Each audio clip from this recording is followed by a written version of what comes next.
everyone, and welcome to Edge Time. If you're new to the channel, I make knife review videos, and for every knife that I review, I try to include a separate disassembly video. So the knife we'll be looking at today is the CJRB Ekko. This is the button lock version of the Ekko with stainless steel scales.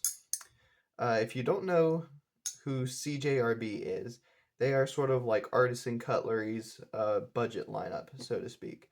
This knife costs $54 on Blade HQ, and I would say it is a great knife for the price. And I will get into the more specific value of this knife later on in the video. But for now, we're going to go ahead and get into specifications here. So this knife has about 3 3/8 inches of blade stock and 3 1/8 inches of cutting edge length. So that's a very good ratio there. And we have about 7 1/8 inches of overall length open, and then overall length closed about 4.5 inches. So very good size. It's actually a little bit bigger than I thought it was when I first ordered it, which is not a bad thing at all. It makes sense for it to be this size. Just for some reason, I envisioned it being a little smaller. But yeah, like I said, that's not a bad thing. I love this knife so far. More specifications. This knife is made out of AR RPM 9, which is I believe that is a CJRB proprietary steel, but that is a powdered steel. And I would say this is one of the cheapest powdered steel knives you can get. It is, of course, stonewash finished. It is riding on ball bearings, which is very nice. They're sort of they're steel bearings set in, no, how do I say this? The actual bearing balls are steel, but they are set in nylon washers. So they're not like more traditional brass and steel ball bearings. These are nylon and steel, which is still fine. They still are very smooth, and it helps keep the cost down. I imagine this knife would probably be a little more expensive if they had used those style of bearings. And I believe the brass bearings, that is brass bearings with steel bearing balls, are a little bit thicker too. So it helps to keep this knife nice and slim. So overall, let's see, where do I usually start here? Blade shape. So this is a modified sheep's foot blade. Usually a sheep's foot would be straight edge, and then a more of an acute drop, whereas a Warncliffe would be a more of a shallow drop. So basically, a Warncliffe would have more piercing power, whereas a sheep's foot would have more slicing power and would be a little bit safer to use in difficult conditions. One popular use of sheep's foot blade knives is like in boating and stuff like that, especially like inflatable boating, stuff where you don't want a super pokey tip going everywhere. You just want a nice plain cutting edge. So, and usually, like I said, a sheep's foot blade would not have this much belly, but I love the profile of this knife. It's just a very useful utilitarian design.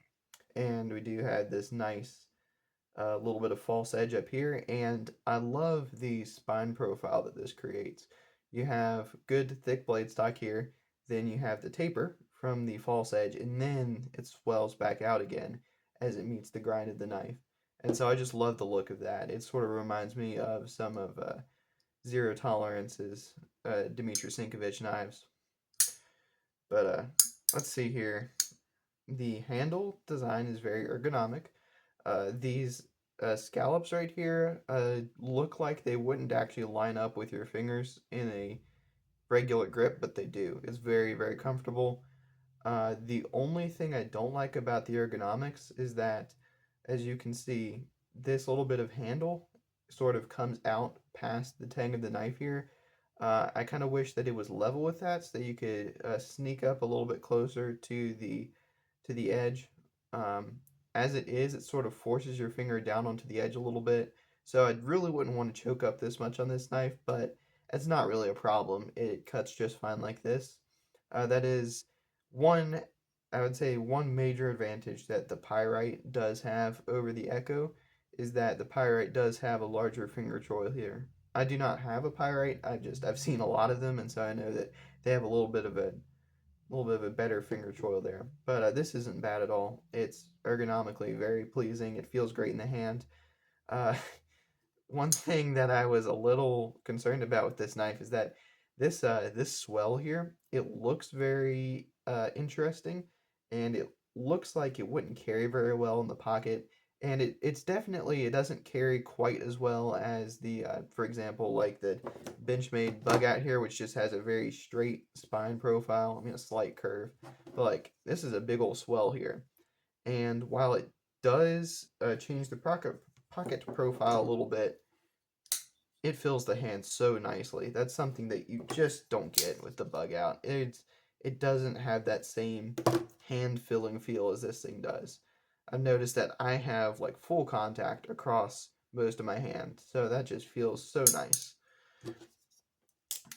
So that's about it for ergonomics. The stonewash scales are, of course, they would be a little bit slippery in wet or oily conditions, but it's not bad for just a for just a normal everyday carry knife. It's not a big deal whatsoever to have sort of smooth scales. The pocket clip is excellent. No notes on the pocket clip whatsoever. It slips in and out of the pocket easily. It's not going to fall out of your pocket. Uh, the, everything works as it should. It carries nice and deep. The pocket profile of this knife it's very good. Um, no real complaints about it. Clip is nice and snappy. I've already managed to scratch up the clip a little bit just from bumping up against things, but I mean, that's to be expected with any knife. The action is excellent, as it should be. That's sort of I would say the main draw of this knife is the action and the many ways that you can open it. I mean, you've got a regular flick, reverse flick, you can do front flipper with your thumb, front flipper with your index finger. You can just do a button lock swing open. It's just a very satisfying knife to play with, and that's sort of increasing trend in the knife industry is more fidgety knives like this, uh, that's fine. That's as long as the knives are still being made of quality steel, and as long as they're still fulfilling their intended purpose of knives, of cutting objects, it's um it's fine to have more uh, fidgety sort of components, as long as, like I said, as long as they're still knives, as long as they're still fulfilling that primary function of cutting. So with that, I don't really have a whole lot of bad things to say about this knife. A couple weird things. If you watch the disassembly video, you will see that the uh, the pivot screw is not a captive pivot, so you do have to have two Torx bits to take it apart. But it is actually, the screw post is actually milled, so it has the capability of being a captive pivot, but the scales are not milled to accept it.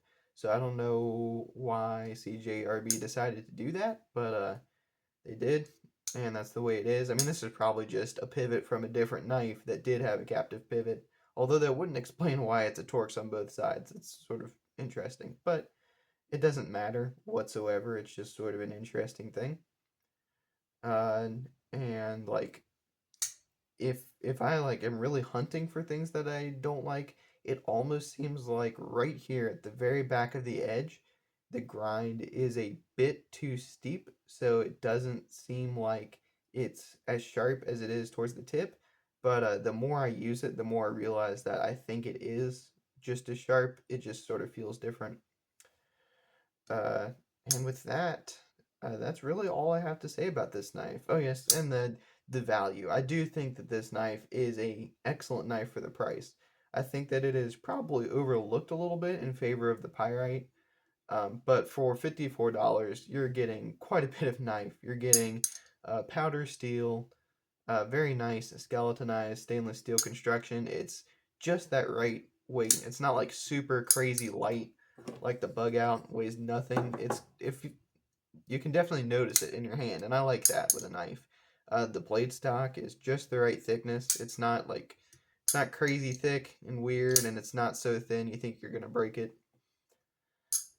And interesting thing here, I should be receiving within a few days a prototype version of the Ekko where instead of this cutout, it had a thumb stud. So when that arrives, that is from a giveaway with Help with Gadgets, which, by the way, Help with Gadgets is an awesome channel. Definitely go check out his stuff. He does some awesome work over there. He has a lot of disassembly stuff, a lot of reviews, and he does do higher end knives than I do. I don't really venture much beyond the $200 range, even the low $200. I mean, the Bug Out is probably the most expensive regular knife that I own. So, yeah, it doesn't get much more expensive than this for me, whereas Help with Gadgets does cover the more premium stuff. We're talking like Chris Reeve, stuff like that. So definitely go check him out. Uh, like I said, he does great work over there. And also the Night's Edge and Mr. Eddie as well. They also do great content, and a few other channels I will put in the description of this video that you should go check out as well. So with that, we'll go ahead and conclude this review of the CJRB Ekko, an excellent budget button lock that is worth every penny. So, with that, I will see you all in the next one. Have a good day.